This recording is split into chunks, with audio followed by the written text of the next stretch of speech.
social isolation, social disconnectedness is worse for us physically than smoking 15 cigarettes a day. What? 15 cigarettes a day. Oh my It's goodness. also worse for us physically than obesity. Mm. And it was like, for years we've heard, don't smoke, that'll kill you. Don't be overweight, Yeah, that'll kill you sooner or later. Mm-hmm. But nobody has ever said, don't disconnect yourself from other people socially because that'll kill you. It is more likely, isolation is more likely to kill you than smoking 15 cigarettes a day, and worse than obesity. I'm wondering if that is because of the rise of social media, where people are pseudo-connected but not really connected. Yeah. Everybody's putting their best foot forward, but nobody really knows anybody to a certain depth. Yeah. I think that's part of it for sure. I think it's also just in general, these phones, we text people now instead of talking to them on the phone. Yeah, I will text my kid in my own house. I'm ashamed to say that. Right. Sometimes we live very transient lives. Yeah. Yeah. And so the communities we grew up in are not the communities that we live in now. Yeah. Our community that we had 10 years ago looks different than the community we have today. And so we're not as invested deeply in people's lives as we used to be. It's interesting you should mention that, because my parents' generation, they kept the same friend group for 50, 60 years. Yeah. I don't know that I've ever seen, obviously I didn't have a front row seat for anybody else's journey other than theirs, but I just have been amazed at the friendships that they have had over 60 years. They all raised kids together. Yep. They all went through the things together. They all sent kids off to college. It was all of the milestones they kind of went through together, and that kind of community is just not... Yep. And I wonder what's at the heart of it. Yeah, I think part of it too is our habits. Like, I know for me, I have a lot of my friend groups have rotated around one of two things, either around where I work or where I go to church. Yeah. And those are kind of my two friend groups. Well, we now have, church hopping that we have a tendency to do. The church I went to 15 years ago is different than the church I go to now. Yeah. The church I was going to 15 years before that was different than the church I'm going to now. And the same thing with jobs. The job I worked at a different place 6 years ago. I didn't even know you girls. Right. And now I would consider you some of my best friends in the world. Absolutely. And it's because we hop from one thing to the next as opposed to really digging in. Yeah. And we commit to a church through thick and thin. Our parents committed to churches through thick and thin. Yeah. To and communities, really. To jobs, to do life together with people. And we have different habits, and it's to our detriment, really. Yeah. I think part of the mindset is do more. Connect less. And I think that plays out in our lives, our social lives, our relationships, everything.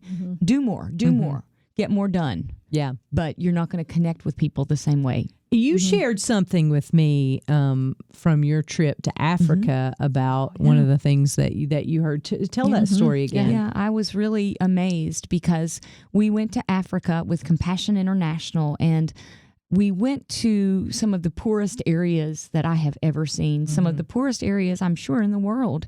And we were going through dirt paths into these little communities where different mud huts were all connected together. And there was maybe like a fire pit where they all kind of came together and cooked their food. And as we were there, seeing the way they live, trying to encourage them and love on them, there was something I noticed that they had that we didn't, and it was a community. It was a sense of community. And as I started to kind of look around and talk to people, this family would go over to this family's house if they didn't have enough food. This child would be helped by this family if they were sick. These kids would go walk through together to do their the chores that they had. They were always together, always looking out for each other. And they have a sense of community that we have completely lost because of our technology, because of the way our lifestyles are. And as a result of that, I was talking with one of our guides. They have little to no suicide. If someone is hurting, the elders in the community will go to their house. Mm-hmm. The other people Beautiful. that live nearby will come and talk to them. They don't have crime the same way that we have. They share everything, and they don't have domestic violence. If there is some kind of a relationship issue where someone is being abused, the people in the community will come and they will address that issue. Wow. So what we're seeing is so many of the things that our community, our environment and our culture struggles with, they don't struggle with. Wow. Yeah, that's just beautiful. I mean, It is. that to me is my dream. To Yeah. live in community like You that. shared that on your hot seat. I did. Yeah, I would little love Kelly to Brandon live. commune. Yeah, right, my little commune. Because you Right. love that feeling of Connection. I got you. Yes. Yeah, that We're going to connection. see each other tonight Right. at dinner, and Yeah, or, yeah. you know, let me Yep. help you, you help me. Yep, and that doing life together, Doing life. peace. You know, I know that I myself struggle with a lot of loneliness. A lot of that's because I live with two boys Yes. and two introverted boys Yes. who are perfectly happy with not having conversations with people. They are happy with that. And I am not that person at all. I really like people. I want activity. I'm an extrovert. I want to have conversations with people. Yeah. And so I really struggle with that Yeah. sense of loneliness, even though I oftentimes feel like I have community around me. Sometimes, anyway, I just struggle with that. And so the idea of living around a fire pit, a living with, life Sharing with other people, everything. sharing everything. Yeah. Is just beautiful to me. It's absolutely beautiful. Some of the loneliest time I ever spent was in New York City. Oh, I bet. Lived there, crowded so much you had to like turn your shoulders to pass people, and never felt lonelier. Because you can be surrounded by people with no connection and just be so incredibly lonely. And I have two boys and a husband, and two of the three are introverted, and the third is always out doing something. So I know what you mean. I know what you mean. Yeah. I've had times when I have cried to one of my sons, please talk to me about what's going on. Literally tears down my Yes. face. And he's like, I do talk to you. Like, when? He said, in the car. I said, you said you liked English or whatever. It was like no substantive conversation. Right. Yep. He felt like he was sharing with me, but I felt no satisfaction from that interaction. And I think that is kind of some of where we are raising kids, and they're starting to launch, but yet we don't feel the connections that we used to. Yeah. And I think it's important that you mentioned, too, that you were in the middle of a ton of people and felt the loneliest you've ever felt. I think that has made its way into church as well, because you can sit on a pew that is crowded with no space for anybody else and feel so lonely. And a lot of times we do that to ourselves. We tend to think that our life and struggle, the things that we're going through, and we see somebody else and we think they have the perfect life and the perfect home and the perfect kids and the perfect outfit and the perfect house and all the perfect things, when that's not really reality. Right. Yeah. You know, I mean, we all have fallen for the lie that Instagram reels are how people really live. It's not. And but we believe that lie, and we let it isolate us even more. Because, we've, the three of us, I mean, since we've been doing Girl Talk and Girl Talk events, and we get out and we hear from you, we get your emails, and you tell us that very thing, like, I am lonely. Like, I have no free. One of the reasons I think this podcast has seen success is because people don't have conversations like this with their girlfriends. We've even heard that from people. And so I want to get at the heart of what, we've talked about all loneliness in these communities, but I want to talk about what got us there and how we get out. Yeah. Because I think it's not enough for us to just say there is a problem. We all know there's a problem, but how do we turn the corner and how do we start taking steps towards people?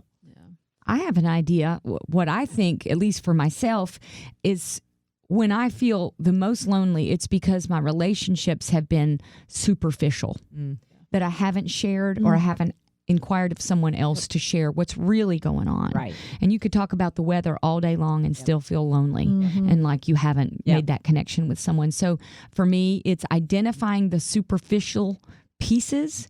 And then if this is a relationship that I want to foster, to dig deeper. I had that very thing happen at church a couple of weeks ago.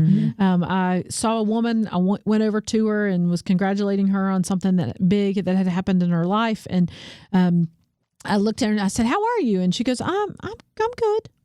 And I said, "Oh, nope. We're going to go deeper with that. What is it? What's going on? How are you really?" And she said, "I'm lonely. I have put up walls. I have intentionally put up walls and didn't realize I was doing that. Really, I put up walls, and now I have lost my community because I don't." Because I put up those walls. And so I said, well, I will be your community. And I think part of it starts with that. Part of it starts with us going, all right, your answer of good, your answer of fine is not enough. And I'm going to go deeper with you to say, hey, how are you really? Because here's something that strikes me when you tell that story. I think the goal is not to get hurt. Sure. And that leads us to isolate. Like, can I just look you in the eye right now and say, if you are breathing air, you're going to hurt somebody and not mean to, and somebody's going to hurt you and not mean to. Relationships are messy. Yes. And I'm not negating that, but I'm saying that the protective walls that we put around ourselves to keep us safe are the very walls that are keeping us lonely. Right. Because relationship is I mean, talk to these other two girls. Knowing me is a mess. It's a hot mess. And there are days that are really good, and then there are days that are really, really bad. And they're willing to. But you're still loved, right? And they're and I mean, let's just go a little bit deeper. We've had disagreements in this room. We've had times of great tension in this room when we have talked about things and feelings got hurt and we've had to repent to each other. I mean, that's all part of it. But here's the thing. On the other side of it, there's a deeper relationship and connection. Yeah. Because I think we as women say, I don't want to get hurt. I was hurt one time by the church. I was hurt one time and I'm just never going to go back to the church. All those things. Okay, I get that. And I don't want you to get hurt either. But relationships are messy. And when you build walls to protect, you're also building walls that isolate. Yes. And you're not opening up yourself for God to use you in anybody else's life because they can't get in. Yeah. I just get so frustrated, mainly with myself, because when I say I'm lonely, what have I done to prevent others from getting in? Yeah. And I think what you said's really important, that you are going to get hurt and you are going to hurt somebody else. And you may not do that on purpose. Yeah. You may not hurt somebody on purpose, but it is going to happen. Right. That is the downside of relationships. But the upside is so good. It's so worth all the downsides that you might have. I've got to throw this in there. Okay. Because I think this happens in the Christian community, especially, or in Christian communities I've been a part of. So when conflict arises, we don't deal with it. We leave. Yeah. And so here's what happens. You get your feelings hurt over something, so you decide you're going to leave. You take that hurt to the next place, the next church you're at, and you operate from that hurt. Yep. So nothing gets solved. Nothing gets worked through. Jesus never called us to not deal with conflict. Yeah. And here's the thing about conflict, too. There's two sides to every conflict, at least two sides. And usually it's a misunderstanding at the heart of it anyway, that there's, and especially if you continue to suppress it and you don't deal with it, if you never have the conversation, then it gets even more manipulated in your mind. And gets bigger and bigger and bigger. Yes. And that's not something, I mean, if you have kids, that's not something you want to model for your kids. Because what happens when they, have a disagreement at T-ball practice? Do they quit and leave the team? No, you won't let them quit. But what have you done? Right. Yeah. I'm sorry.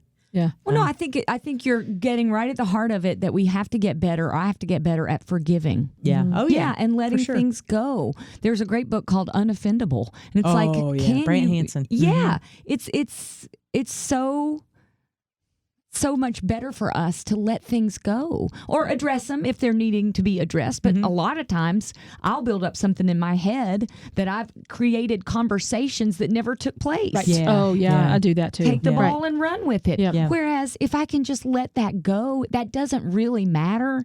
Oh, I'm going to be so much happier. And then I can start this relationship in a much better place. So. Yeah. Or really be able to advocate for your own needs too. To be able to say to somebody, you hurt my feelings. Yeah. You said this thing and it hurt my feelings. Or you did this thing and I felt like you didn't care about me. Or this thing happened and this is how I felt.